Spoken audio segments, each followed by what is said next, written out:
Classes पे आपका बहुत बहुत स्वागत है।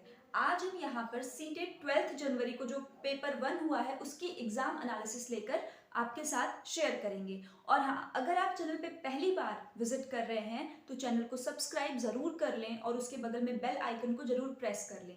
और अगर आपको ये वीडियो अच्छा लगे तो चैनल को वीडियो को लाइक ज़रूर करिएगा, ठीक है। तो आइए हम स्टार्ट करते हैं। तो आज का जो पेपर था वो मॉडरेट कहा जा रहा है कि जैसे आपने 10 और 11 जनवरी के जो पेपर देखे वो काफ़ी डिफिकल्ट था, क्योंकि उसमें ईवीएस के बहुत सारे नए टॉपिक्स को जो है सीटेट ने निकाला था। बट आज का जो हमारा पेपर है वो पेपर कल के और 10 ऑफ जनवरी के मुकाबले जो है मॉडरेट रहा, ईजी रहा, ठीक। तो जो आज की एनालिसिस और ये भी है कि जो लर्नर्स जिनका एग्जाम 10th और 11th ऑफ जनवरी के दिन था, जिनका पेपर डिफिकल्ट था as compare to other shift, तो उनको टेंशन लेने की कोई ज़रूरत नहीं है। अगर पेपर इन लोगों ने डिफिकल्ट दिया है तो मैक्सिमम चांसेस है कि ये लोग नॉर्मलाइजेशन जरूर करें, तो आपको टेंशन लेने की कोई ज़रूरत नहीं है। और जिन बच्चों का नहीं हुआ है वो इस चीज़ को मत ध्यान दें, क्योंकि 2-4 क्वेश्चन ऐसे हर शिफ्ट में आएंगे ही आएंगे जो थोड़ा बहुत आगे पीछे होंगे। तो आपको बिल्कुल फोकस्ड होकर अपनी पढ़ाई करनी है, ठीक है। तो चलिए, तो हम सीडीपी से स्टार्ट करते हैं इस चीज को। तो जो हमारा चाइल्ड डेवलपमेंट और पेडागोजी का सेक्शन है, जो बाल विकास है, उसमें सबसे पहला जो है आपका वो सोशलाइजेशन, सामाजिकरण से आपका प्रश्न आया था। तो जैसा कि आपको याद होगा, सामाजिकरण क्या है? प्रोसेस ऑफ इंटरनलाइजेशन, कि आप किसी के बिलीव नॉर्म्स को इंटरनलाइज करते हैं, दैट इज सोशलाइजेशन। इसमें भी प्राइमरी और सेकेंडरी, तो हमेशा याद रखिए, मैंने अपने जो है अगर आपने अभी तक सीडीपी की मैराथन क्लास मेरे द्वारा बनाई गई जो उसकी एनालिसिस है वो नहीं देखी है, तो आप चैनल के प्लेलिस्ट से जाकर जरूर देखें। मैंने उसमें इस चीज़ को बहुत अच्छे से एक्सप्लेन किया है कि जो सोशलाइजेशन है, आपको याद रखना है कि दो मेन है। एक आपका आएगा फैमिली के साथ, ठीक। तो फैमिली जो है आपकी हमेशा हमेशा प्राइमरी सोर्स ऑफ सोशलाइजेशन के अंदर आएगी। बट अगर ऑप्शन में फैमिली के साथ नेबर भी कभी कभी देता है, जो आपके पड़ोसी हैं, तो भी वो प्राइमरी में आ जाता है। अदरवाइज बाकी सभी, चाहे आपकी नेबर हो, मीडिया हो, स्कूल हो, सब सेकेंडरी में चले जाते हैं, ठीक। निपुण भारत से एज यूजुअल लगातार के शिफ्ट से निपुण हो गया, परख हो गया, इन सबसे क्वेश्चंस आ रहे हैं। निपुण भारत पर अगर आपने अभी तक इसकी कंप्लीट वीडियो नहीं देखी है तो आप हमारे चैनल के प्लेलिस्ट से जाकर जरूर देखें। बहुत ही आपको स्पेसिफिक मैंने बताया है कि निपुण भारत क्या है, उसकी फुल फॉर्म के साथ, ठीक। उसके बाद एनसीएफ 2005 के फीचर से संबंधित, कि इसमें से आपको ये दोनों तरीके से क्वेश्चन दे सकता है। जैसे कि मान लीजिए कि एनसीएफ 2005 का निम्न में से कौन सा जो है वो विशेषता नहीं है या है, तो आपको वो जो 5 गाइडिंग प्रिंसिपल्स है उसी के चारों तरफ ये सारी चीजें मूव करती हैं। तो आपको ये जरूर से याद रखना है जो 5 गाइडिंग प्रिंसिपल्स हैं। अगर आप रिकॉल कर पा रहे हैं तो बहुत अच्छी बात है, नहीं कर पा रहे हैं तो आप इसको ध्यान से पढ़िए। जैसे उसमें था है ना कि आपको जो है रोट मेमोराइजेशन से दूर करना है बच्चे को, उसके रियल वर्ल्ड से जोड़ना है, ऐसे ही तमाम चीजें। एनपीई 2020 के एम्स में कौन सा नहीं है, निम्न में लिखित में से कौन सा उसका मुख्य उद्देश्य नहीं है, ऐसे करके आज का जो इस शिफ्ट में क्वेश्चन था, ठीक। तो आपको वो बताना है, बच्चे का विकास करना है, तो उसमें जो ऑप्शन जिस हिसाब से हो वो चीज आपको लिखनी है। एक चीज और कि जैसा कि हमेशा कि जो क्वेश्चन होता है ना, क्वेश्चन सिलेबस तो यही है, 2-4 आगे पीछे होता है, क्वेश्चन कॉन्टेक्स्ट में होता है लर्नर्स, ये चीज बहुत इंपॉर्टेंट है। वहां पे आपकी कॉमन सेंस बहुत मायने रखती है, बहुत ही ज्यादा, क्योंकि आपको जो ये क्वेश्चंस हैं, ऐसा नहीं है कि आपने ये पूरा पढ़ के गए तो आपका सही आ रहा है। जब तक आप क्वेश्चन को समझेंगे नहीं कॉन्टेक्स्ट में, तब तक क्वेश्चन को करना मुश्किल है, तो इस बात को ध्यान रखिए। उसके अलावा प्याजे से एज यूजुअल प्याजे को एकदम अच्छे से कर जाइए, चाहे उनका कोई भी स्टेज हो, हर स्टेज की जो उनकी कैरेक्टरिस्टिक्स हैं, उनके चारों स्टेजेस के नाम, स्कीमा क्या होता है, एकोमोडेशन क्या होता है, एसिमिलेशन क्या होता है, ये सारी चीज़ों को ध्यान से पढ़ लीजिए। वाइगॉस्की की जो थियरी है, सोशियो कल्चरल थियरी जो है इनका, जो बेस्ड है सोशल इंटरेक्शन पे, रेसिप्रोकल टीचिंग पे, इसको ध्यान से पढ़िए। कोहलबर्ग का जो नैतिक विकास के स्टेज है उस पे आया क्वेश्चन। लैंग्वेज और थॉट, इसमें प्याजे और वाइगॉस्की कौन मानता है, पहले लैंग्वेज आया थॉट माना, इस चीज को। एक्सटर्नल मोटिवेशन, मोटिवेशन भी मैंने आपको अपनी सीडीपी की प्लेलिस्ट में बताया है कि मोटिवेशन 2 होता है, एक एक्सटर्नल एक इंटरनल। बेस्ट इंटरनल होता है, बट यहाँ क्वेश्चन आपसे एक्सटर्नल मोटिवेशन का पूछा है।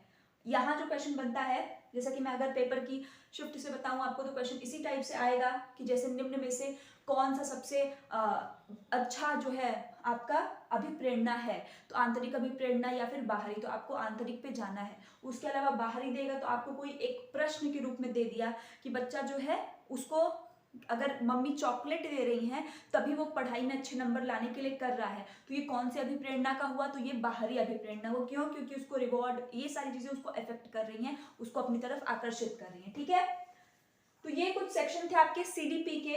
अब हम आते हैं ईवीएस वाले सेक्शन पे, जो कि ईवीएस का 2 शिफ्ट से लगातार जो पेपर है ईवीएस का वो टफ आ रहा था।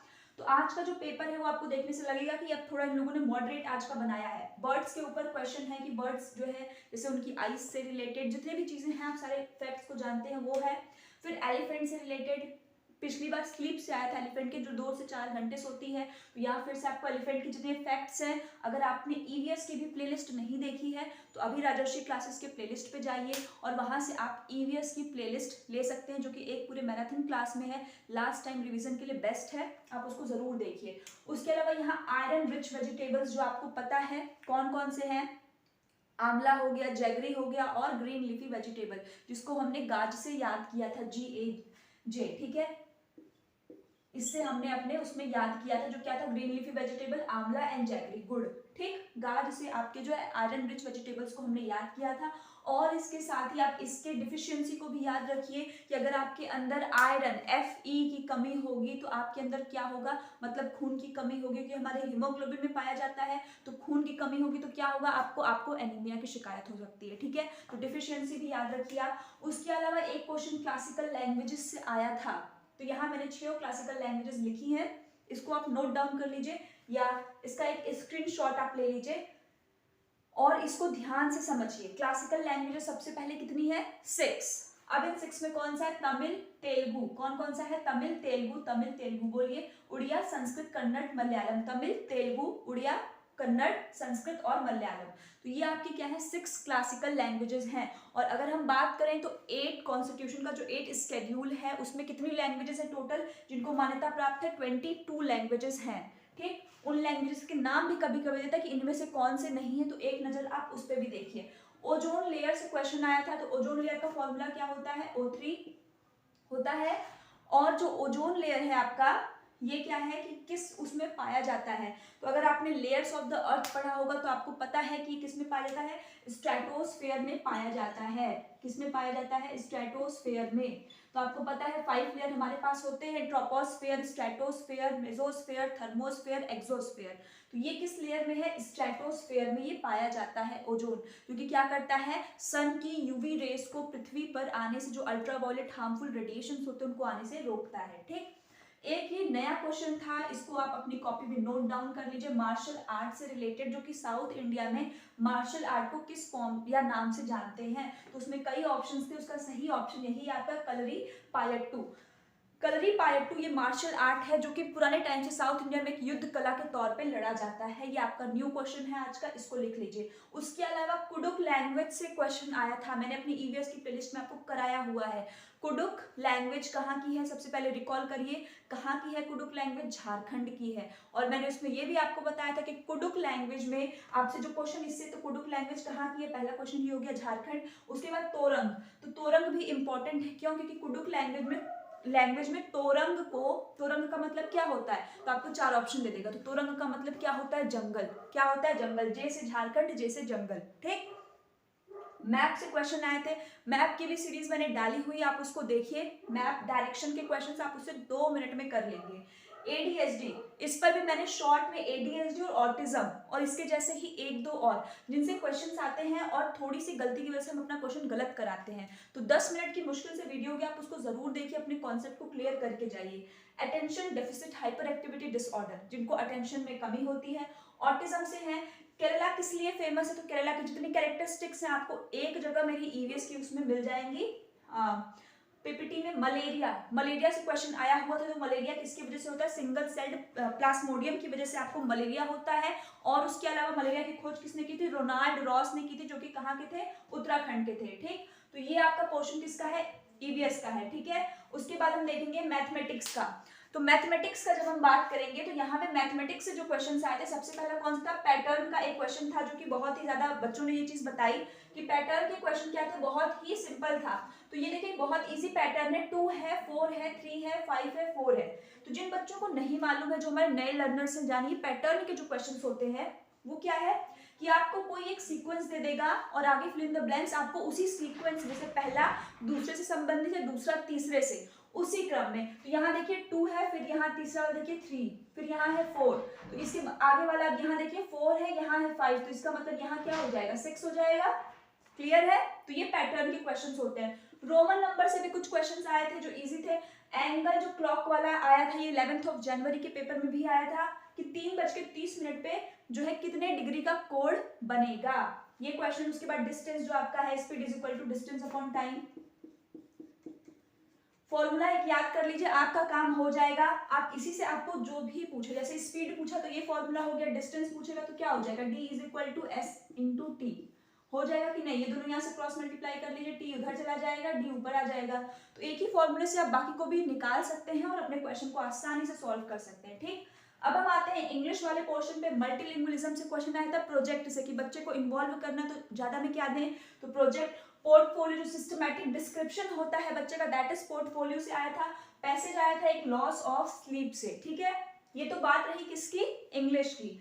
अगर आपको वीडियो अच्छा लग रहा हो तो प्लीज वीडियो को लाइक कर दें और चैनल को सब्सक्राइब कर लें। ठीक है, संस्कृत में क्वेश्चन आया था जो कि आज का है कि आंग्ल भाषा किस तर्ज पर ली गई है। ये संस्कृत के जो भी हमारे लर्नर्स हैं ये उनके लिए है। पैसेज इसमें आया था जल के महत्व पर। ठीक है, तो ये लोग मैक्सिमम जो पैसेज इसी तरह से दे रहे हैं जो नेचुरल से रिलेटेड हो, नेचर से रिलेटेड हो।